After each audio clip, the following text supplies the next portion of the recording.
guys. Welcome to a special focused solo edition of 2 Drink Minimum. I'm Barb, here to answer all your exciting wine education questions. One of the pieces of feedback we've received over the last, decade of recording these via hundreds and hundreds of emails we've captured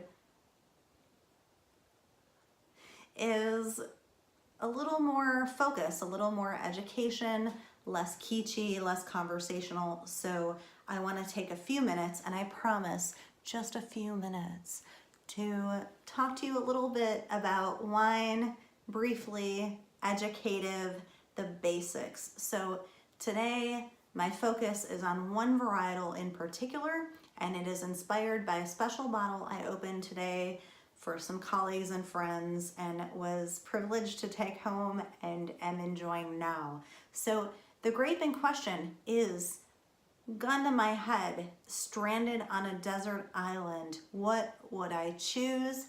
That grape is Grenache. Okay, I don't want to do it. It's really difficult. It's like asking parents who their favorite child is. It hurts. It's hard. I love Pinot Noir. I love Viognier. I love Chardonnay. I love Great Cab.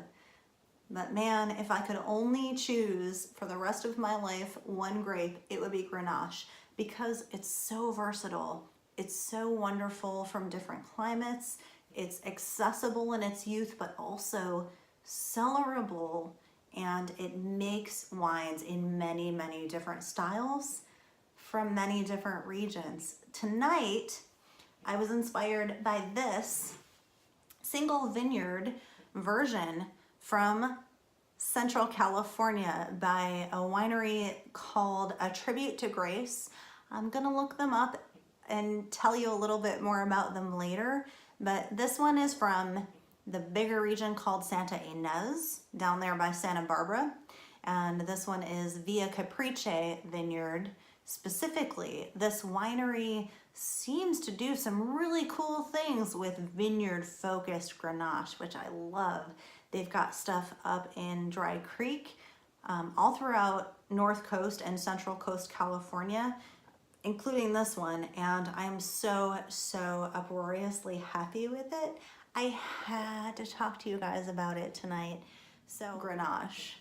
So those of you that aren't familiar with this grape, a little 101, we're talking light to medium bodied, usually fruit forward, very juicy, medium to medium plus acidity, big bang of spice. We're talking black cherry, raspberry, little bit of licorice, a big knock of white pepper is a very common varietal for Grenache and Grenache. And one of the things we love most about it is that it is very versatile, and it is extremely versatile and food friendly, meaning it pairs with almost anything. And in the wine world, Chardonnay, Pinot Noir are easy answers to the what pairs with question, but man, Grenache is special. And it's usually one of those, brings a smile to my face any and every time I taste it, no matter where it comes from. It's so exciting. Winemaker here, her name is Angela Osborne, and Angela, this Grenache is delicious. Just the right balance of fruit forward, a little bit earthy, punchy from the spice, juicy but not too ripe, really fantastically balanced, texturally interesting, and an overall testament to what this grape can be at its finest, even in its youth. So love this bottle, super inspired by it, and for that reason I want to tell you about a couple other Grenache based wines you can purchase on the market in case you can't find this delicious thing, or in addition to this delicious thing. Now, the caveat is My very favorite everyday Grenache, or in España they call it Garnacha. I don't have a bottle of because I drink it so often. I currently have none in the house, and that is Tres Picos from northeastern Spain. It is a superb value for about $15 to $18 on the market. Juicy, ripe, spicy, fantastic, good in the winter especially because it's just that cold weather punch. Surprise all your friends at a party, win a blind tasting contest. Tres Picos. If Jeff were here, he would tell you that that's Spanish for 3 picos. That's a bad uncle joke for you. A lot of them honestly are mass production, no oak, stainless steel, $7.99, very juicy, affordable. But those are the kind of wines that you bring to parties, you impress your friends because it's not the same old grocery store Mirasu Pinot Noir shit. I'm sorry. Also from Spain, there are somewhat higher end versions from Alto Moncayo, literally from the mountain there. And a couple other bottlings. So if you're in a store, shop the Spanish aisle. From $8 to $20, Spanish Garnacha is where it's out. Great value, fantastic food wines, good for drinking on their own, really impressive porch pounder red wines, delicious. So let's talk about Grenache in the rest of the world. We have to start with the Rhone Valley in France. My favorite is Gigonnet. So this is one of the majestic crus in the southern Rhone, and they're known best for 90 to 100% Grenache-based wines, approachable in their youth, also cellar-worthy, very good values, typically range from $25 to $40, so affordable for good wine, but also collectible, which isn't always the norm. The big brother to Gigonnet, of course, is Châteauneuf-du-Pape. These are all great wines married with Syrah and Carignan and Mourvedre and several other varietals that are allowed, but for the most part, in the southern part of France, Grenache is king, and you can get some fantastic cellar-worthy, highly rated and collectible, wonderful wines that are usually more affordable than Bordeaux and the best Napa Cabernets. So if I were you and I were building a cellar, that's where I would start.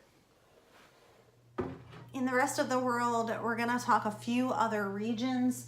One of them is Australia, and most notably Barossa Valley, which really mirrors what they do in the Rhone Valley. These are Grenache and Shiraz blended wines, and Torbreck is a fantastic example. This is the Stedding, and I love this. I fortunately / unfortunately drank a bottle of this a couple of weeks ago. This is really fantastic. Approachable Grenache based high-end stuff. I love it. Look for the Stedding. Look for Juvenile is their everyday price, like $18 version of this.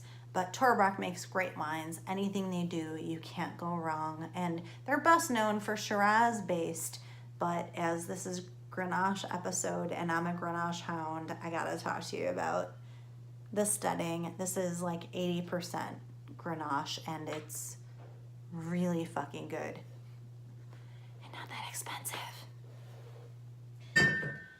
I want to talk about Grenache in Washington.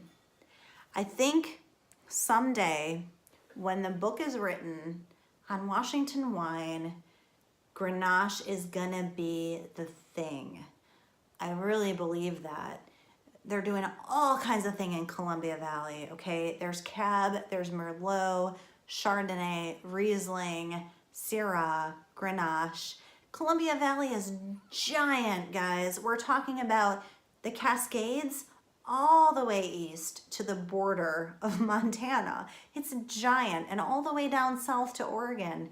And some of it is good for Cab, and some of it is good for Merlot, and some of it is great for Riesling. Don't get me wrong, but a lot of parts of Columbia Valley and the rocks in particular, Grenache.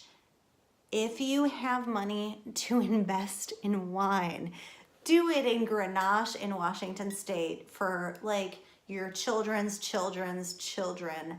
I can't stress enough how much I love Grenache from Washington. This one is single vineyard stuff from Cole, which I've talked about before on Two Drink Minimum. I love their Bordeaux varietals, including white, as well as some of their Syrahs, but this Grenache from Walluk Slope is so good. I was so fortunate to buy it from their wine club, and this is my last bottle of it, which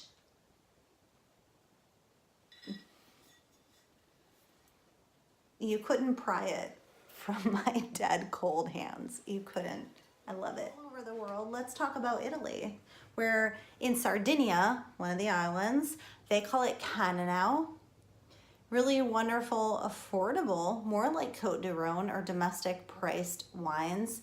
Here they're very rustic, earthy, herbaceous. I get a very big pop of like tarragon, oregano, very Mediterranean, rustic style. The fruit is usually kind of in the background, but when I have it with food, the fruit really pops. The acidity is lovely. And the other thing to note about Cananao from Sardinia, it is the leader in resveratrol antioxidants. So it's very healthy. It's good for you.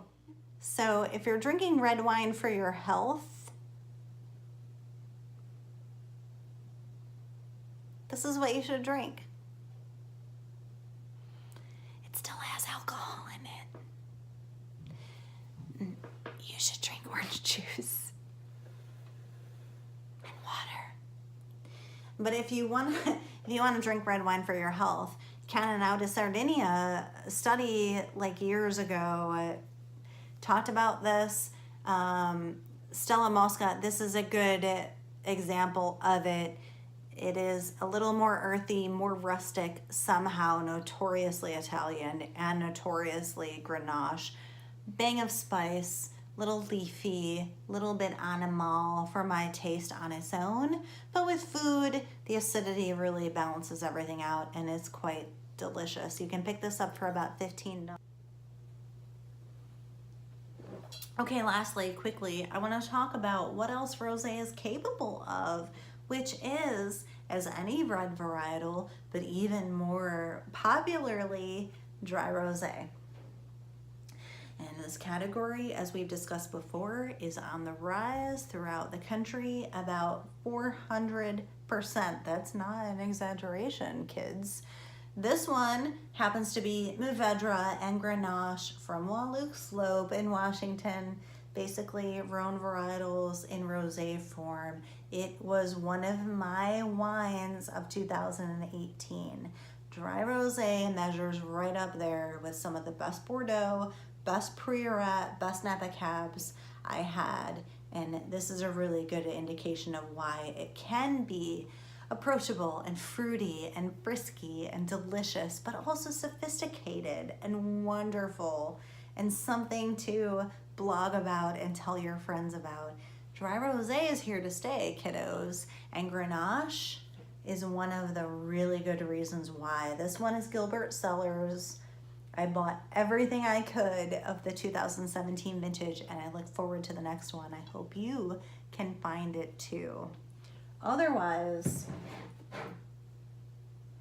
guys, Grenache, buy it. Côte du Rhônes and Tinto, Garnacha, under $12 from Spain. Those are your everyday options. Resto, Lirac, Gigondas, maybe some Washington stuff is your everyday priced middle tier $25 and under stuff. Higher end, you're looking at Gigondas, Chateauneuf de Pape, higher end Southern California and Washington, and higher end Calatayud in Spain. Please buy Grenache based wines. It is my passion. It is my favorite. Don't tell Pinot Noir I said that. I hope you get some that you love, and I hope you share my passion for all things wine, but especially this one. Most importantly, I hope you miss Jeff like I do and his video game and technology insights. We'll see you next time on 2 Drink Minimum. Ciao.